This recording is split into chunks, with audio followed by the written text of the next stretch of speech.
गुरु पूर्णिमा के उपलक्ष्य में ये भव्य समारोह रखा गया, ये सत्संग रखा गया और आप लोग इस सत्संग में शामिल होके इस सत्संग को चार चांद लगाया, इस पर्व को महापर्व बनाया। इसके लिए सबको दिल से शुभकामनाएं देता हूं।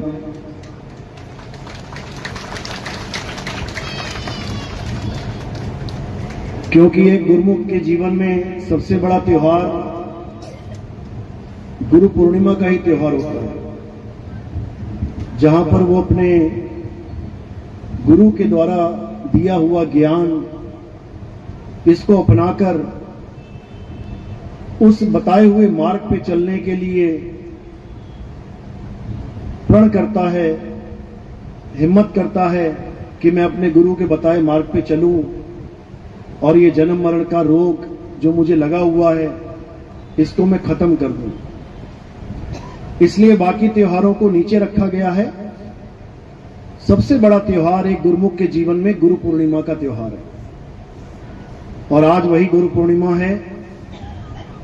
तो आज गुरु पूर्णिमा के उपलक्ष्य में ये भव्य समारोह रखा गया है और मैं अरदास करूंगा कि जो भगत सत्संग में आए हैं और जो नहीं भी आ पाए हैं, लाइव देख रहे हैं, इसी जीवन में सबका कल्याण हो, सबका मंगल हो, सबको इसी जन्म में मुक्ति मिले, दोबारा किसी मां का गर्भ देखने की जरूरत ना पड़े।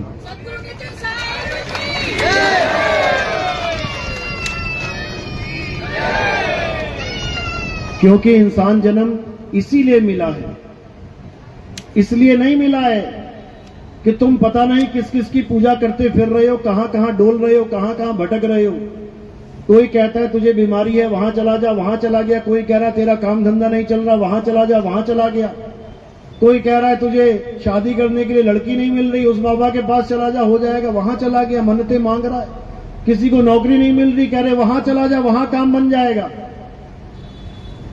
यही काम बनाते बनाते पूरा जीवन निकल जाएगा और जो असली काम बनाने आए थे वो अधूरा रह जाएगा।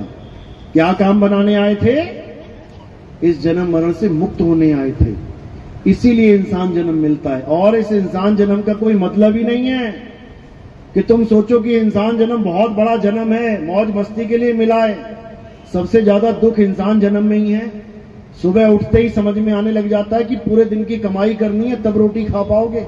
गधा, कुत्ता, बिल्ली, हाथी, घोड़ा इतना नहीं सोचता जितना इंसान सोचता है। डिप्रेशन की गोली इंसान खाता है, गधा नहीं खाता। और इंसान सोच रहा है मैं गधे से ज्यादा अक्लमंद हूं। गधा टेंशन फ्री रहता है, आराम से हरी हरी घास खाता है और आदमी हरी हरी नोट के चक्कर में सारा जन्म बर्बाद कर देता है। तो आज अपने जीवन के लक्ष्य को अच्छे से समझना है, तब समझो कि इस त्योहार को आप मना पाए। अगर नाम दीक्षा लेकर भी, आत्मज्ञान में आकर भी अगर धक्के ही खाने हैं अभी भी, तो समझ लो कि ये त्योहार आपके लिए है ही नहीं। तो इसलिए गुरु की महिमा सबसे बड़ी महिमा है। देवी देवताओं को नीचे रखा गया है, पितरों को, भूत प्रेतों को, यक्षों को, किन्नरों को नीचे रखा गया है।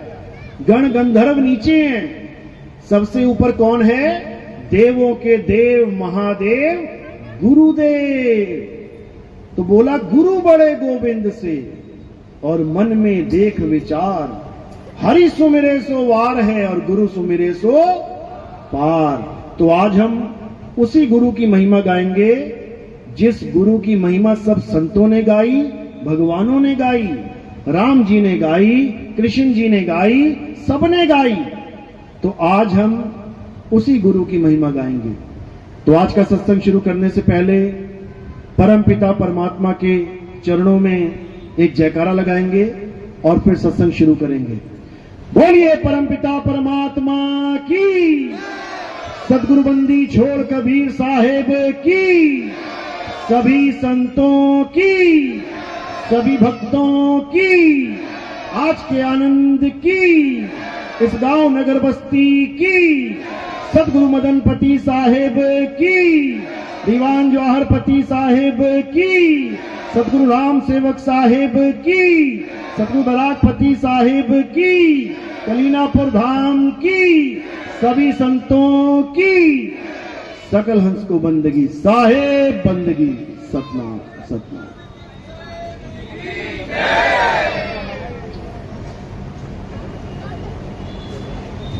तो मालिक के चरणों में अरदास करते हैं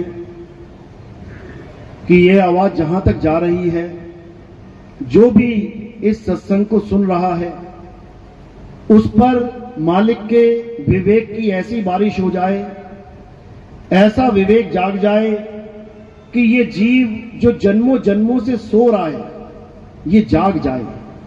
और एक बार जाग गया तो इसे सुलाने वाला कोई नहीं है, बस ये जाग नहीं पा रहा है। कमी इतनी है, अगर इसको ऐसा गुरु मिल गया जो इसको जगा दे, तो मेरे भाई आप नहीं सोच सकते कि आपका क्या हो जाएगा।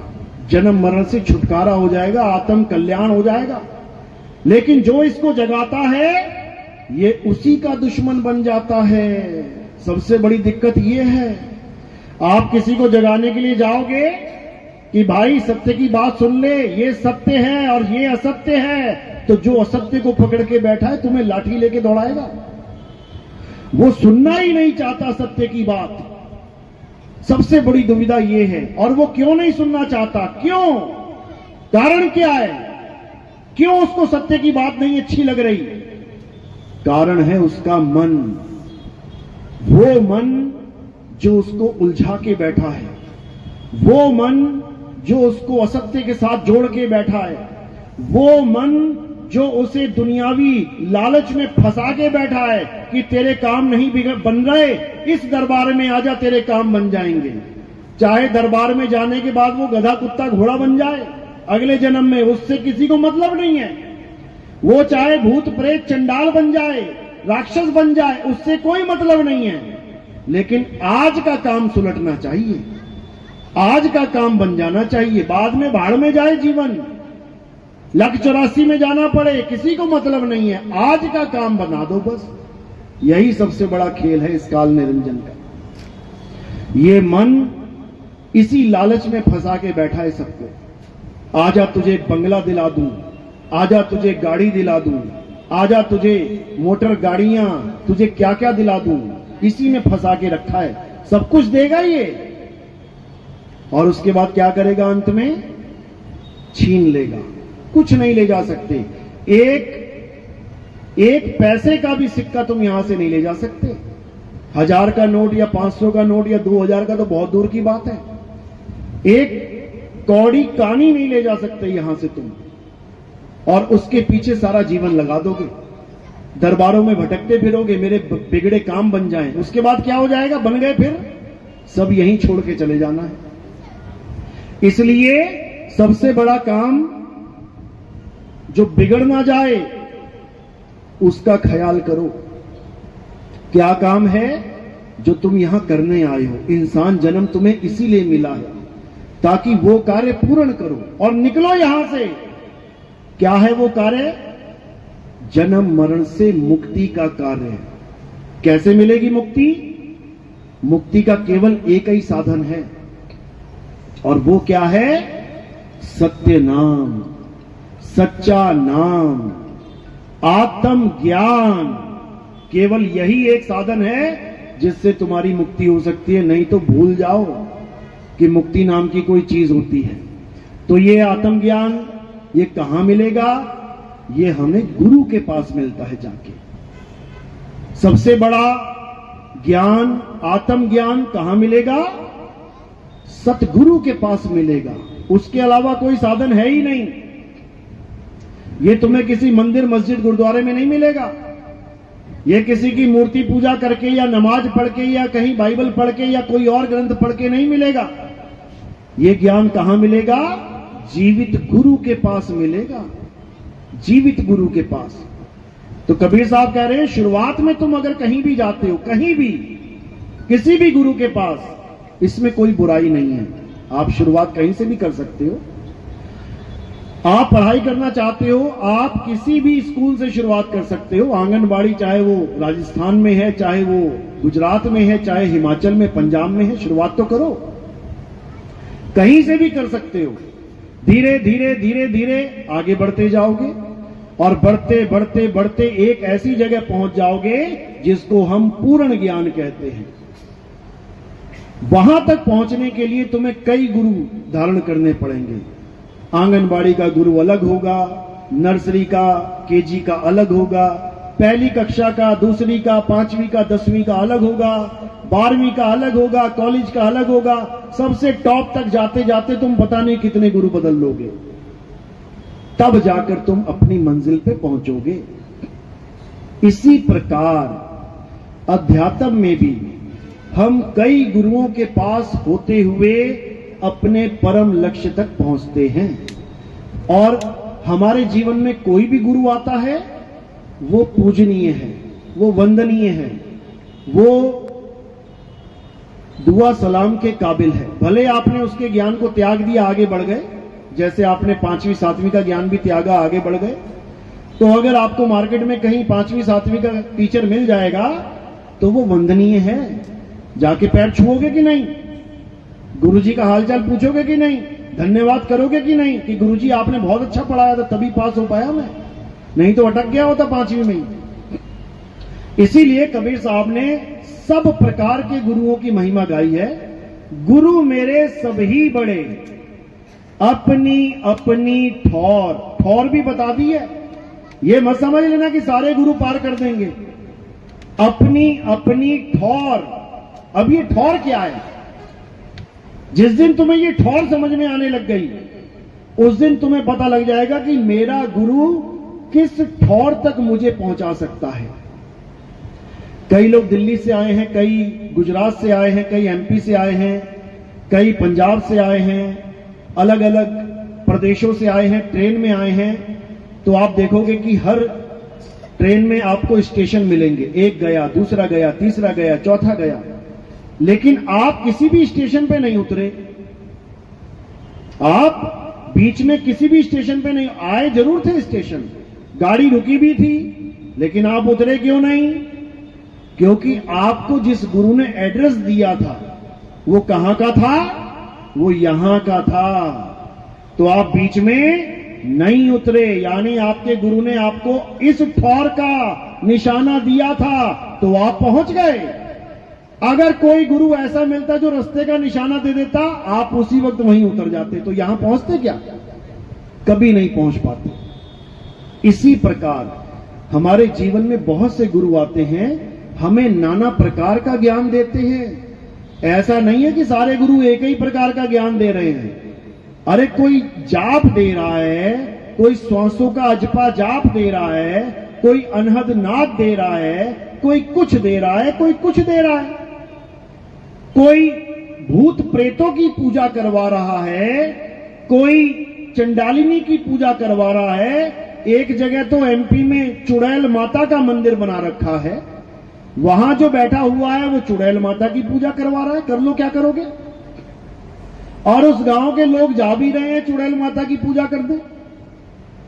और तो और आगे बढ़ोगे तो चंडाल देव भी बैठा हुआ है, चंडाल भगवान, शैतान भगवान की पूजा चल रही है।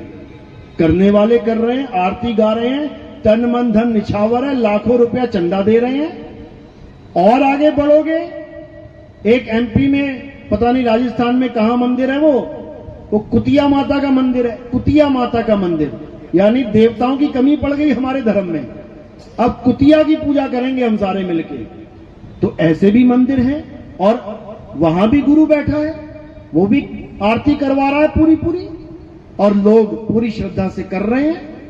हालांकि बुराई नहीं है, कम से कम कुछ तो कर रहे हैं, कुछ तो कर रहे हैं, कुछ नहीं से कुछ भला। और गुरु आगे आ जाओ, अभी रावण का मंदिर है एक वहां पे एमपी में। सारे मंदिर मुझे एमपी में दिखाई देते हैं ऐसे। एक मंदिर ऐसा जहां दुर्योधन की पूजा होती है, साथ में कर्ण को भी भगवान बना रखा, कर्ण की पूजा हो रही है। क्यों? दानवीर था। अरे भले दानवीर था, लेकिन था तो अधर्मी। अधर्म के साथ खड़ा था, इसीलिए तो नाश हुआ उसका। अगर धर्म के साथ खड़ा होता तो 5 पांडव में से एक भी ना मरा, कर्ण भी नहीं मरता। अगर धर्म के साथ खड़ा होता तो, लेकिन धर्म के साथ नहीं था तो मारा गया। तो भैया पूजनीय थोड़ी नहीं है कि तुम उसकी पूजा करो। हां, उसमें एक गुण था कि वो दानी था। ठीक है, तुमने मान लिया वो दानी है, इतना बहुत है। लोग आज भी कर्ण को इज्जत देते हैं कि भैया दानी था, ठीक है, अच्छी बात है, लेकिन पूजनीय नहीं है कि तुम भगवान की तरह उसकी पूजा करने लग जाओ। दानवीर तो रावण भी था। कर्ण ने क्या सिरदान दिए थे? कर्ण ने क्या सिरदान दिया था? रावण ने कितनी बार सिर काट के चढ़ाया। तो फिर तो वो महादानी है, दानियों से भी दानी बड़ा है वो। फिर तो रावण की पूजा कर लो। फिर हमारा सनातन धर्म क्या बोलेगा? हम रावण के पुजारी हैं, हंसेंगे लोग तुम्हारे ऊपर। लेकिन फिर भी पूजा चल रही है। कारण अज्ञानता, क्योंकि हमें पता ही नहीं है पूजा किसकी करनी है। इसलिए थोड़ा सा दुख आता है, जैसा कोई बताता है वैसे ही पूजने लग जाते हैं। समझो बात को। अब ये जो पूजा में तुम्हारा दिल टिक गया, मन टिक गया, ये कैसे टिक जाता है? इसका भी कारण है, गीता में बता रखा है। गीता में क्या बोलते हैं 7वें अध्याय में? हे अर्जुन, मेरी पूजा के अलावा अगर कोई किसी की पूजा करता है तो वो अज्ञानता पूर्ण कार्य किया जा रहा है। वो कोई ज्ञानियों वाले लक्षण नहीं है। लेकिन फिर भी मैं उस भगत के मन को उस देवी देवता के या किसी के भी पूजा में स्थिर कर देता हूं, यानी उसके मन को टिका देता हूं। उसको उसी में भगवान नजर आने लग जाएगा।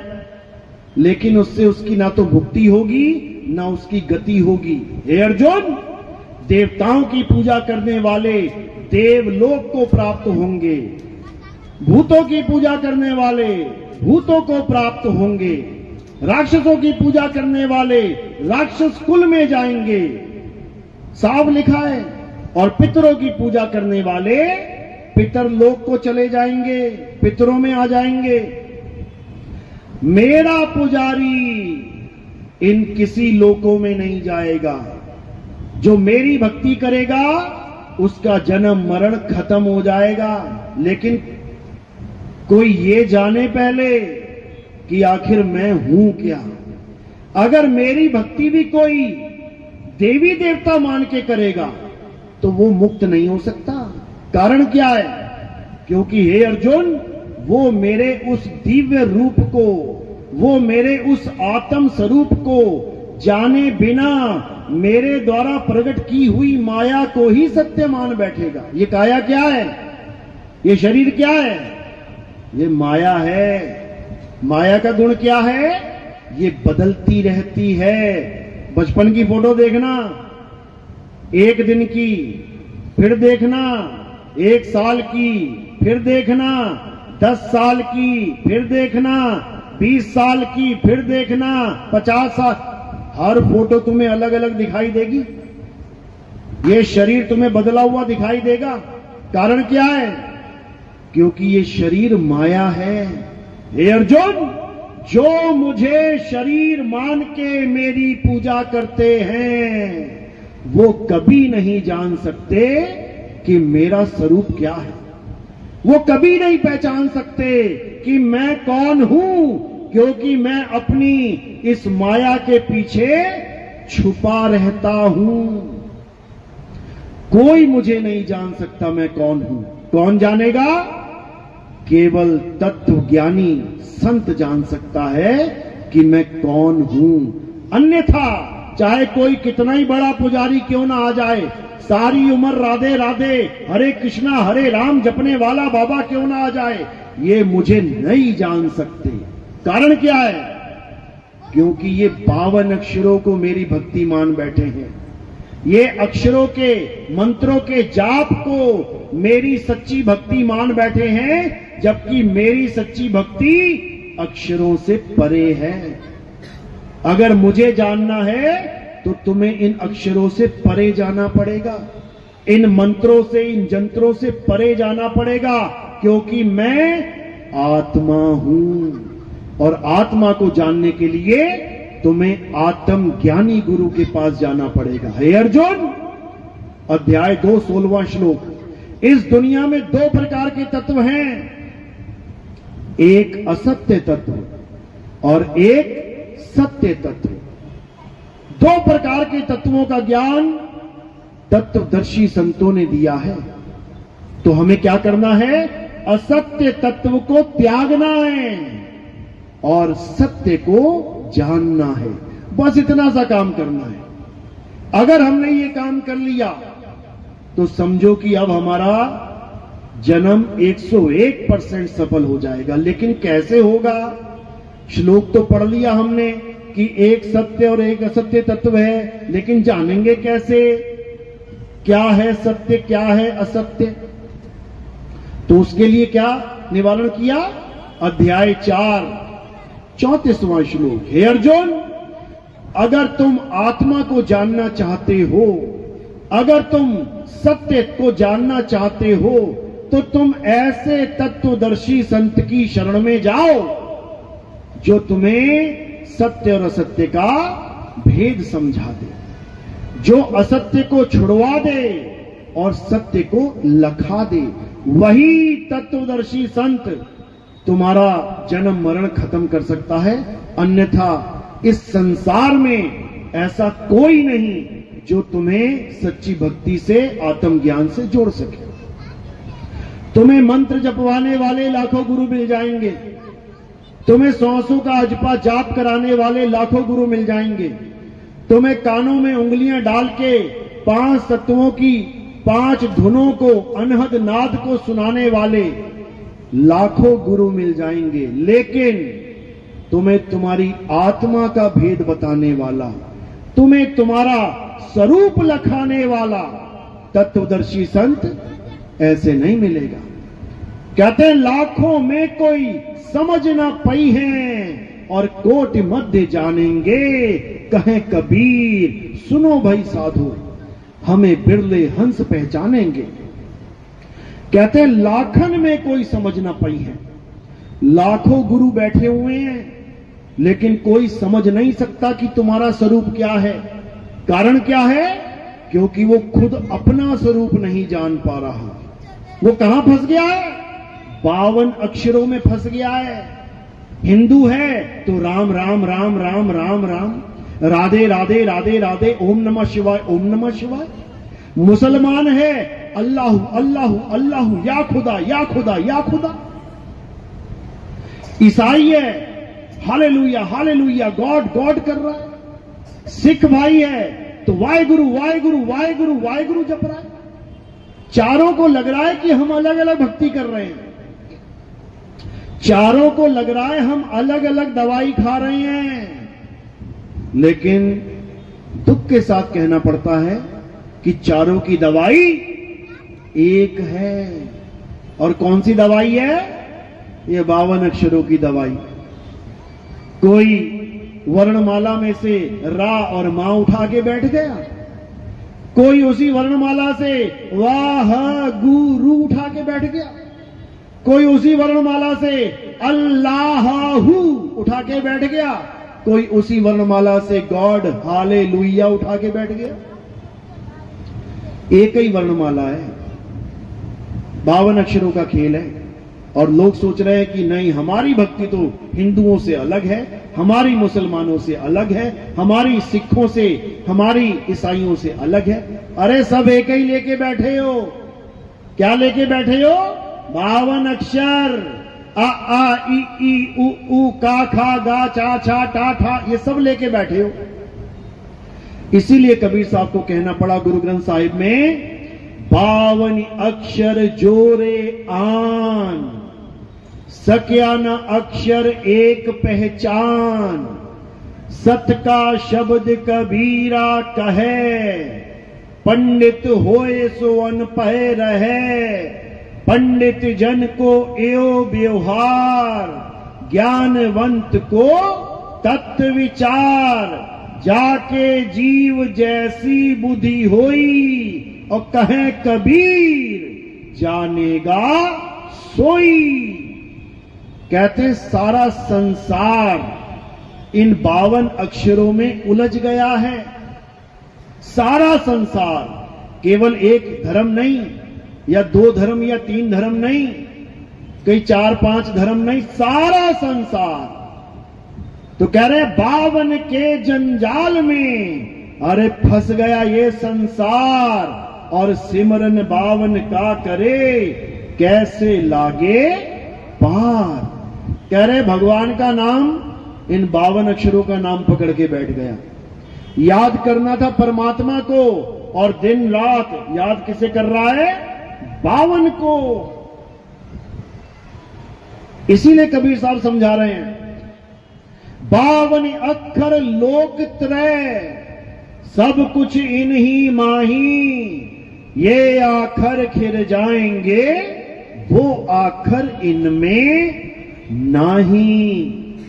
कह रहे हैं ये 52 अक्षरों का जो तुमने बोझा लाद लिया अपने सिर के ऊपर, ये बोझा तुम्हारे पतन का कारण बन जाएगा।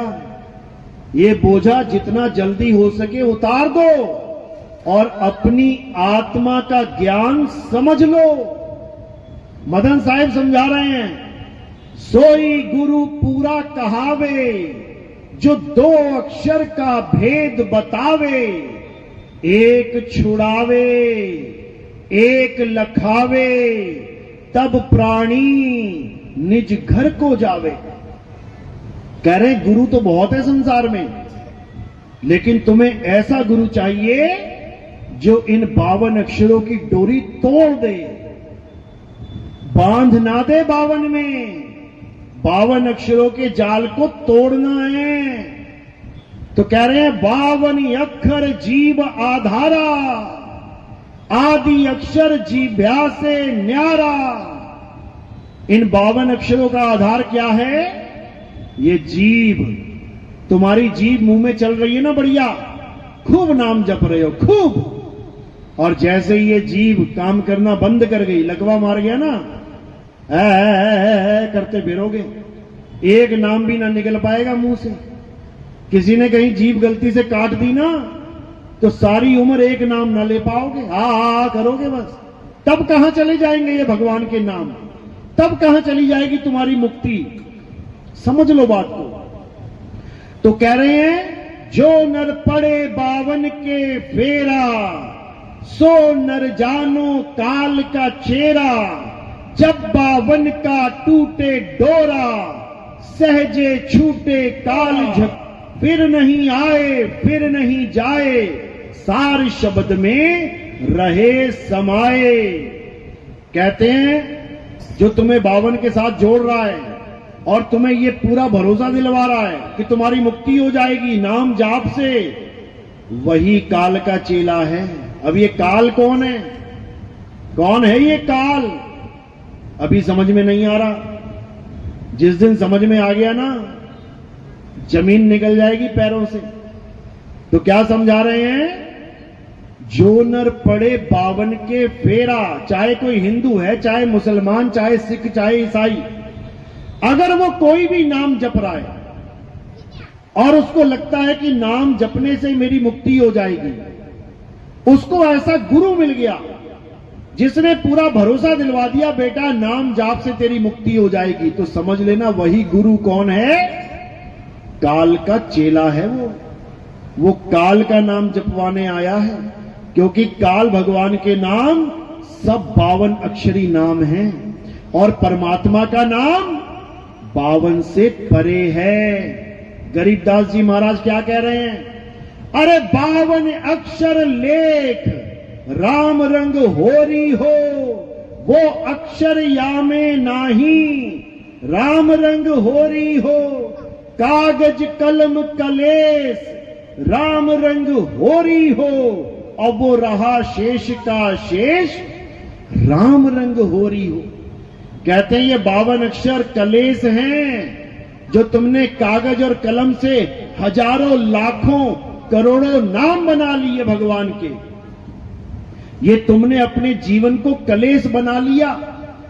आज जो एक देश दूसरे देश से लड़ रहा है, पता है क्यों लड़ रहा है? क्या कारण है? यही 52 अक्षर कारण है। एक ने उसका नाम रख दिया यहोवा, एक ने उसका नाम रख दिया या खुदा। ले बेटा, अब लठबाजी करो, यहोवा बड़ा कि या खुदा बड़ा।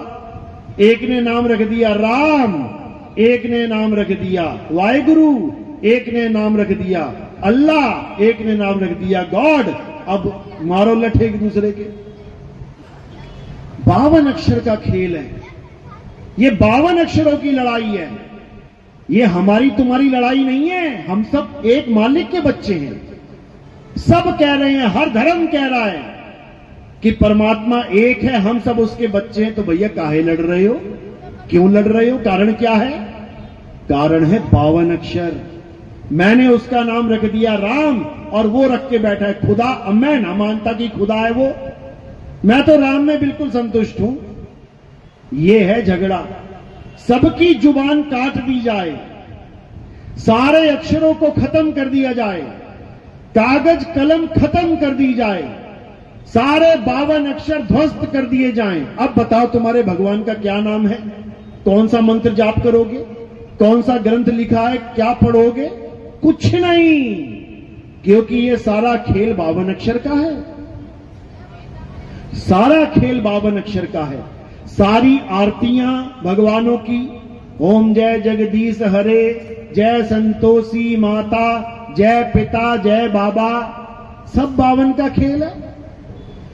सारे ग्रंथ, वेद, पुराण, गीता, भागवत, उपनिषद, सब 52 का खेल है। बाइबल, कुरान, पुराण, सारा 52 का खेल है। सारी नमाजें, सारी प्रेयर, सारी अरदासें, सब 52 का खेल है। ये सारा 52 का ही तो खेल है मेरे भाई। और इसी 52 में उलझ पुलझ के सारा संसार ऐसी कगार पे आ गया है कि कभी भी परमाणु बटन दब सकता है, केवल इस 52 के चक्कर में। समझ लो, अगर ये 52 का खेल ना हो तो सब भाई भाई एक दूसरे की मदद करें, एक दूसरे से प्यार करें, एक दूसरे के सुख दुख को समझें। लेकिन नहीं, 52 इनको इंसान से प्यारा है। बोल जय श्री राम वरना गला काट दूंगा, बोल अल्लाहू अकबर वरना जान से मार दूंगा। इनको 52 प्यारा है। इनको अपने भगवान की बनाई संतान प्यारी नहीं है, इनको अपना भाई प्यारा नहीं है। मुसलमान नहीं सोच रहा है कि यहूदी हमारे भाई हैं, अल्लाह ने ही यहूदियों को भी बनाया है। यहूदी नहीं सोच रहा है कि मुसलमान उनके यहोवा के ही बच्चे हैं, मुसलमानों को किसी और ने नहीं बनाया। हिंदू नहीं समझ रहा है कि ईसाई, सिख, मुसलमान उसी परमेश्वर के बच्चे हैं, जिसने उसको बनाया है उसी ने सबको बनाया है। नहीं मानने को तैयार है, क्योंकि 52 प्यारा है। 52 छूटने का नाम नहीं ले रहा। इसीलिए सब संतों ने सबसे पहले 52 पे प्रहार किया है। 52 पे समझ जाओ तो क्या कह रहे हैं? 52 अक्षर लोकत्रय, सब कुछ इन्हीं माही, और ये अक्षर खिर जाएंगे, वो अक्षर इनमें नहीं। यानी अब हमें वो अक्षर जानना है जो 52 से परे है। और वो क्या है? वो आत्म अक्षर है, वो आदि अक्षर है, वो आत्म राम है, वो आत्म स्वरूप है जो 52 से परे है। जब ये काका गागा नहीं थी, जब ये ABCD नहीं थी, जब ये ऊड़ा एड़ा ईड़ी नहीं थी, जब ये अलिफ बे ते पे नहीं था, तब क्या था? जब ये संसार नहीं था, जब ये इंसान नहीं था, तब क्या था? आत्मा थी। ये आत्मा सदा सदा से थी, सदा सदा है, सदा सदा रहेगी। इस आत्मा का ना तो कभी जन्म होता है ना ही इस आत्मा की कभी मृत्यु होती है। हे अर्जुन, ये आत्मा अजन्मा है, नित्य है, शाश्वत है, पुरातन है। ये आत्मा ही सत्य सनातन है। तो नितिन दास इसी सत्य सनातन धर्म की पूजा करता है और इसी सत्य सनातन धर्म का प्रचार करता है। सत्य सनातन धर्म का मतलब ये बिल्कुल नहीं है कि तुम किसी देवी देवता की पूजा करो, या तुम किसी पत्थर को भगवान मानो, या तुम किसी नदियों में स्नान करने को सत्य सनातन धर्म समझो। बिल्कुल नहीं, बिल्कुल नहीं। सत्य सनातन धर्म की डेफिनेशन क्या है? वो जो सदा से था, सदा है, सदा रहेगा, उसे सत्य सनातन अर्थात आत्म देव कहते हैं। देवों के देव, महादेव आत्म देव कहते हैं। उसी आत्म देव की महिमा सब संतों ने गाई है। उसी आत्म देव की महिमा गीता में श्री कृष्ण जी उसी आत्म देव की महिमा गा रहे हैं। लेकिन ना तो गीता पढ़ने वाले समझ रहे हैं, ना कृष्ण जी की पूजा करने वाले समझ रहे हैं। अगर गीता को अच्छे से समझ लिया जाए, अगर गीता को अच्छे से अध्ययन करके हमारे सत्संग सुनने के बाद समझा जाए, तो तुम्हें एक एक बात समझ में आने लग जाएगी कि गीता क्या करने को और क्या त्यागने को कह रही है। गीता में सारे देवी देवताओं की पूजा निषेध है। मना किया गया है कि किसी देवी देवता की पूजा मत करना, वरना कहां चले जाओगे? देवलोक को चले जाओगे। और देवलोक कोई बहुत बढ़िया स्थान नहीं है जो तुम्हें लगे कि हम तो स्वर्ग में पहुंच गए। स्वर्ग कुछ भी नहीं है उस परम पद के आगे जिसकी महिमा कृष्ण जी समझा रहे हैं गीता में। स्वर्ग तो एक छोटा सा लालच है मात्र, कि कुछ नहीं कर रहा है, चल देवताओं की पूजा कर ले, कम से कम स्वर्ग चला जाएगा। ठीक है, कुछ दिन आनंद में रहेगा, उसके बाद वापस आना पड़ेगा। यहां इंद्र नहीं टिक पाया स्वर्ग में हमेशा के लिए, जिसको हम स्वर्ग का राजा कहते हैं, उसका आसन भी डोल जाता है। कब? जब धरती लोक पे कोई साधु महात्मा, कोई ऋषि तपस्या करने लग जाता है ना, तो सबसे पहले किसका आसन हिलता है? इंद्र का। क्यों हिला? क्योंकि उसको उतार दिया जाएगा गद्दी से और उस ऋषि को बैठा दिया जाएगा।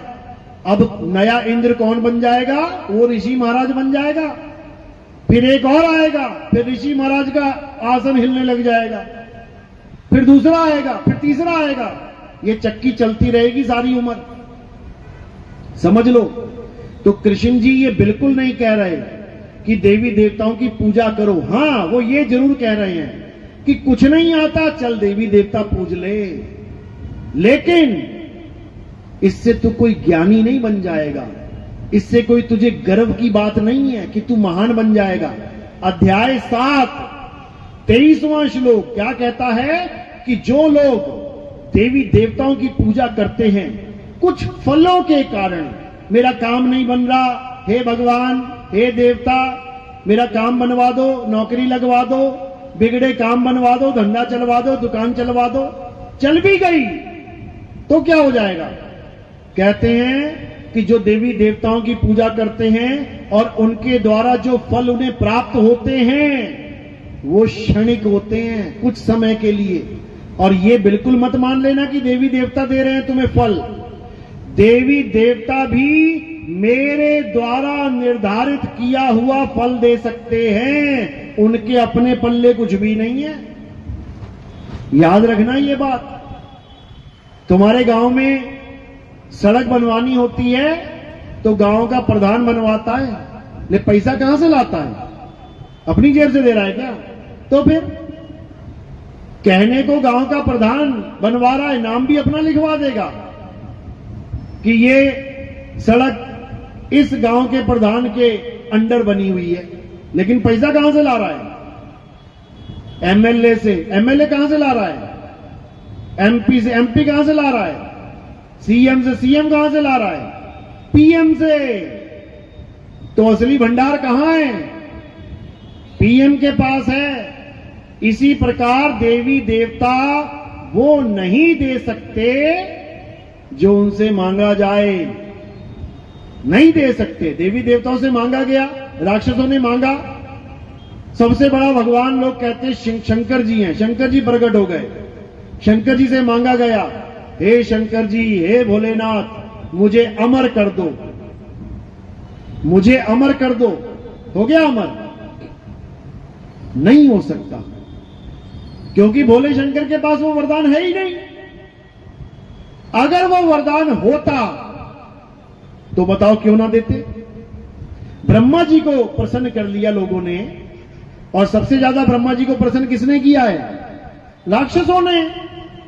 सारे राक्षसों ने तीनों देवताओं को प्रकट कर रखा था। बताओ, तुम ना कर पाए, हम ना कर पाए। जो कहते हैं बहुत बड़े भगत हैं हम भगवान के, करके दिखा प्रकट। बता तुझे कौन सा अस्त्र दिया, शस्त्र दिया, कौन सा वरदान दे दिया? सारी उम्र घंटी बजाते, तिलक लगाते, आरती घुमाते बीत गई। अरे तुमसे अच्छा तो राक्षस है, जो कम से कम भोले शंकर को प्रकट तो कर दिया, कम से कम ब्रह्मा जी से वरदान तो ले लिया। फिर भी राक्षस का राक्षस ही रहा। समझो, भगवान को प्रकट करने के बाद भी उसकी कैटेगरी चेंज नहीं हुई। राक्षस राक्षस ही, वो ना तो देवता बन पाया और ना ही मनुष्य बन पाया। समझो इस बात को। तो जिन देवी देवताओं की पूजा करके सारा संसार भ्रमित हो रहा है और सोच रहा है कि हम सत्य सनातन धर्म वाले हैं, वो डेफिनेशन तक नहीं जानते सत्य सनातन धर्म की। अगर सत्य सनातन धर्म की डेफिनेशन चाहिए तो गीता अध्याय 2 श्लोक नंबर 24 पढ़ो।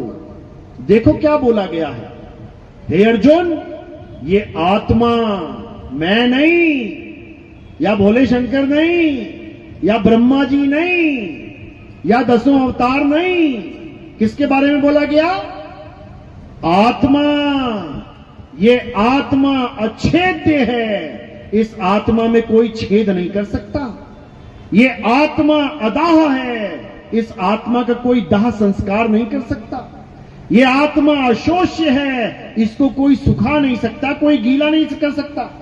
ये आत्मा अचल है, ये आत्मा सदा स्थिर रहने वाली है, ये आत्मा पुरातन है, ये आत्मा ही सत्य सनातन है। ये है डेफिनेशन।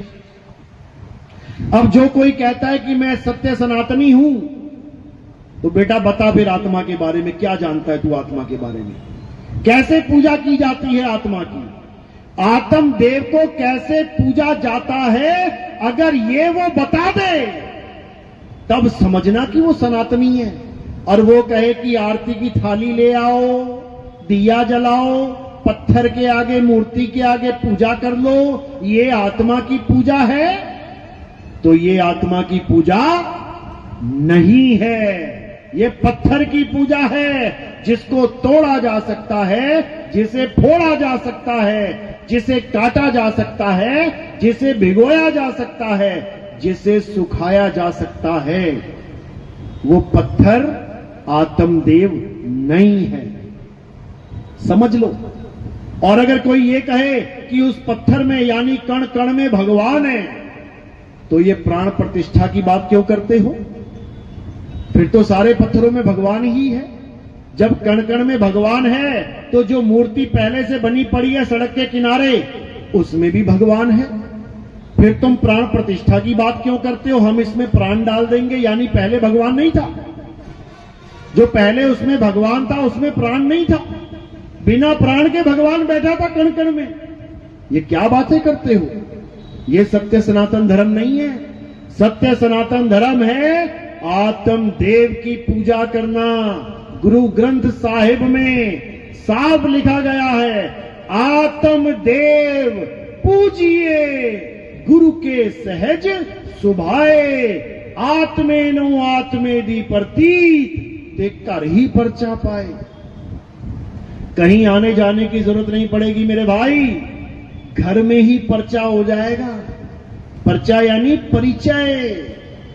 आत्मदेव से घर बैठे बैठे परिचय हो जाएगा। जिसको तुम गली गली में ढूंढ रहे हो, जिसको तुम अलग अलग धर्मों में, अलग अलग पंथों में, अलग अलग मंदिरों मस्जिदों गुरुद्वारों में, अलग अलग तीर्थ स्थानों में कहां कहां नहीं ढूंढ रहे हो, वो तुम्हें घर में ही मिल जाएगा। तो गुरु ग्रंथ साहब में साफ बताया गया, हृदय नाम ध्याओ, घर बैठे प्रभु पाओ। तुम्हें घर बैठे प्रभु मिलेगा, क्योंकि प्रभु तुम्हारे घर में ही बैठा है। लेकिन तुम्हें पता ही नहीं है कि मेरा घर है कहां।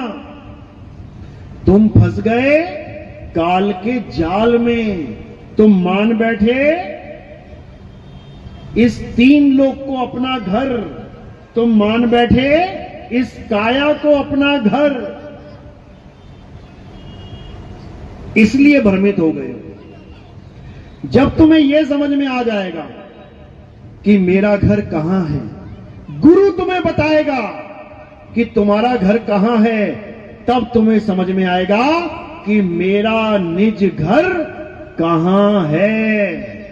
तो साहिब क्या समझा रहे हैं? अरे आए हो तुम कहां से और जाना तुम्हें कहां है, इतना बस विचार लो। हो गया भजन मन की तरंग मार लो, हो गया भजन आदत बुरी सुधार लो। हो गया भजन। क्या तुम राम राम जप रहे हो, क्या अल्लाह अल्लाह, क्या वाहिगुरु वाहिगुरु जप रहे हो? इन 52 अक्षरों के भरोसे मत बैठना। इन 52 अक्षरों के भरोसे जो बैठ गया वो इस संसार से खाली हाथ जाएगा। और जो आत्म देव का ज्ञान लेके चला गया वो आत्म देव में समा जाएगा। तो क्या कह रहे हैं? अरे ना कहीं आना और ना कहीं जाना, आपे में आप समाना। तुम ऐसे शब्द में समाओगे कि दोबारा वापस नहीं आओगे।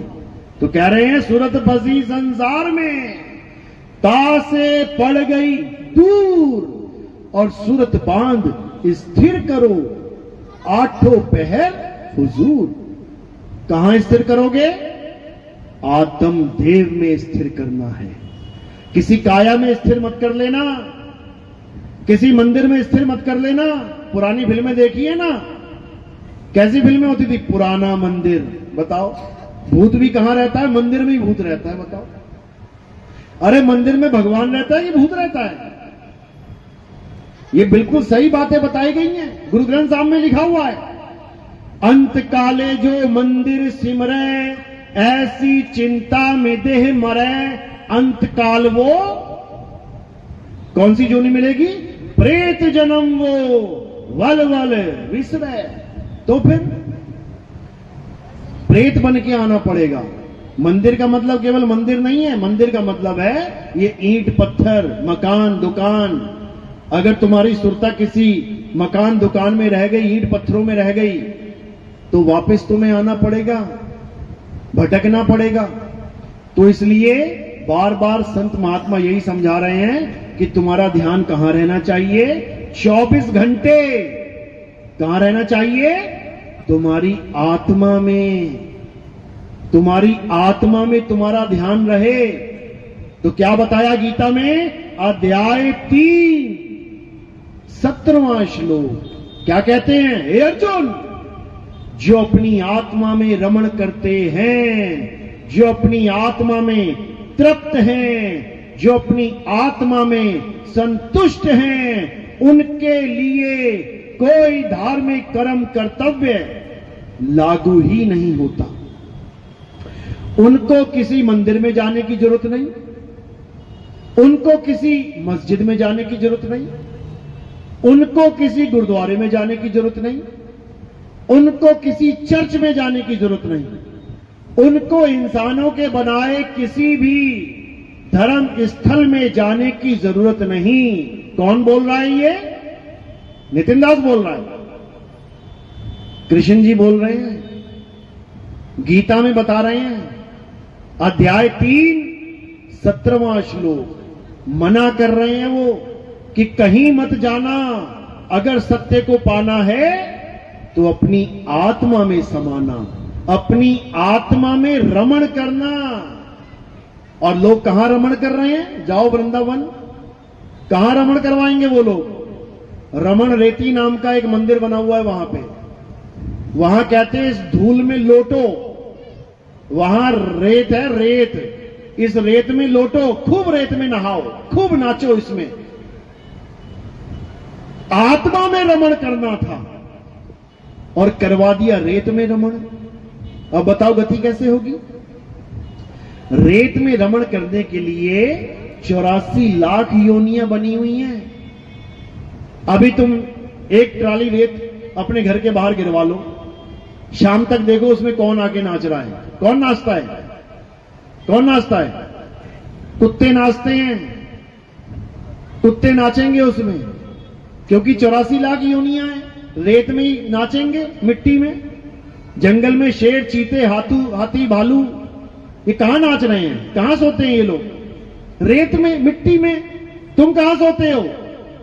बेड पे। क्यों? क्यों? क्योंकि रेत में रमण करना तुम्हारे लिए नहीं बोला गया है। रेत में नहीं तुमने रमण करना है, आत्मा में रमण करना है। रेत से ऊपर उठ जाओ, मिट्टी से ऊपर उठ जाओ। ऐसे ही ये भी एक मिट्टी है, ये काया भी मिट्टी है। इस मिट्टी से ऊपर उठ जाओ, और जब इस मिट्टी से ऊपर उठ जाओगे तब तुम्हें समझ में आएगा कि मेरे पिया की सेज कहां लगी है। कहते गगन मंडल में सेज पिया की, मिलना किस विधि होए। कैसे मिलूं मैं जाके? मेरे पिया की सेज गगन मंडल में लगी हुई है।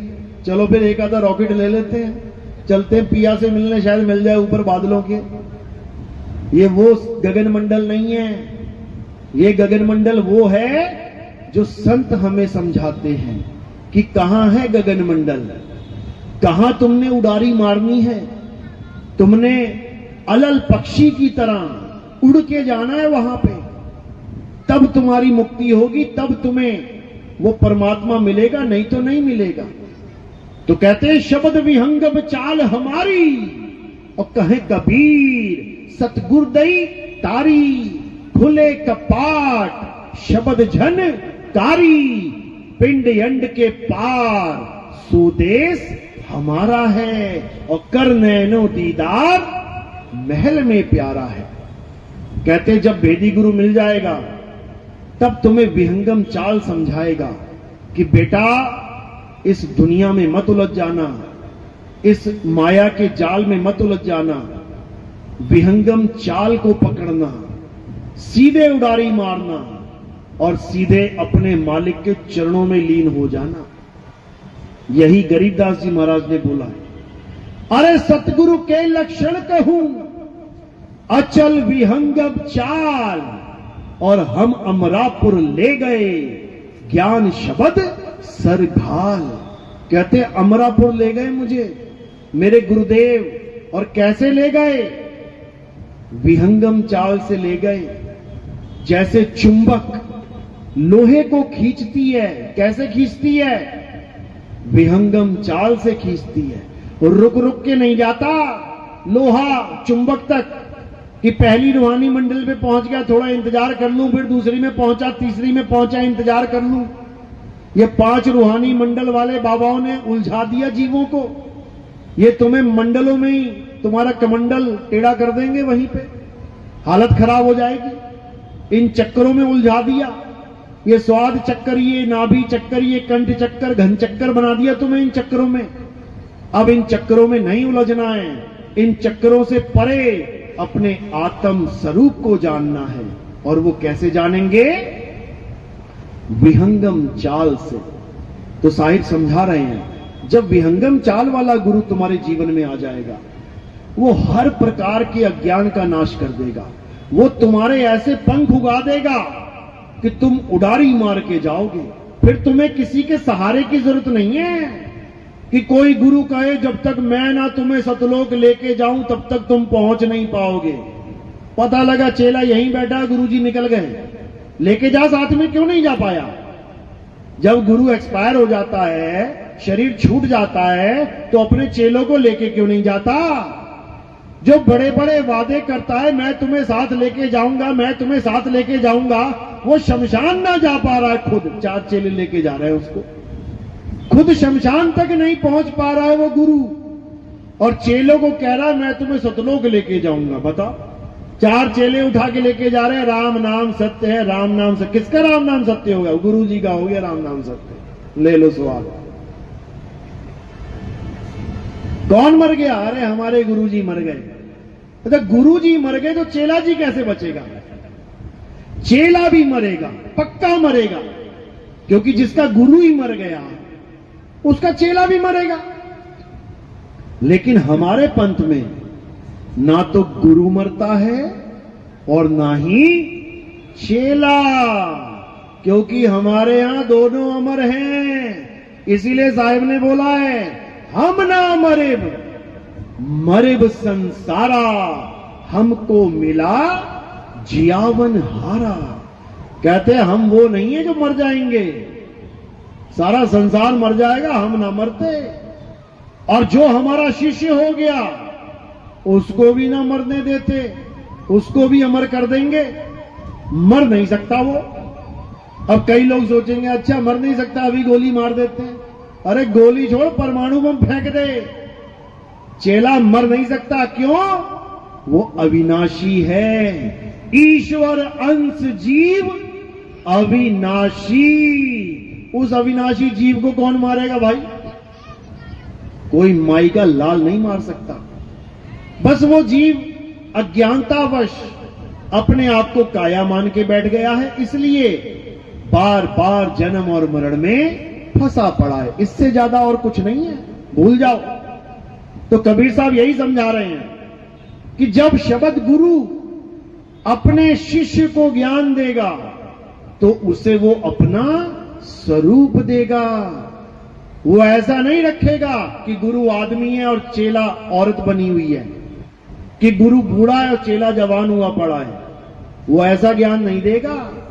वो कैसा ज्ञान देगा? वो शब्द गुरु सुरत धुन चेला, उस धुन को तुम्हें अपना गुरु बनाएगा। कि तुम्हारा गुरु कौन है? वो शब्द है। और तुम क्या हो?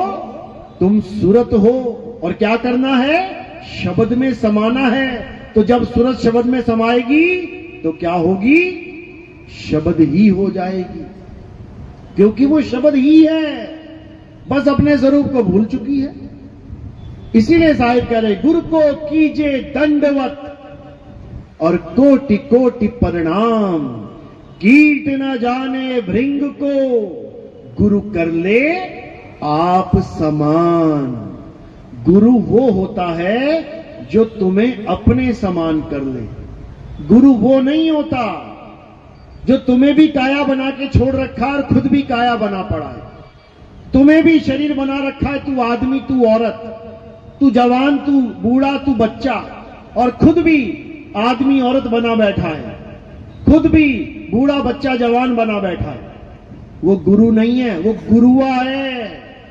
वो गुरुआ है। वो ना तो अपना स्वरूप जानता है, ना ही तुम्हें तुम्हारा स्वरूप बता सकता है। वो गुरुआ है, गुरुआ।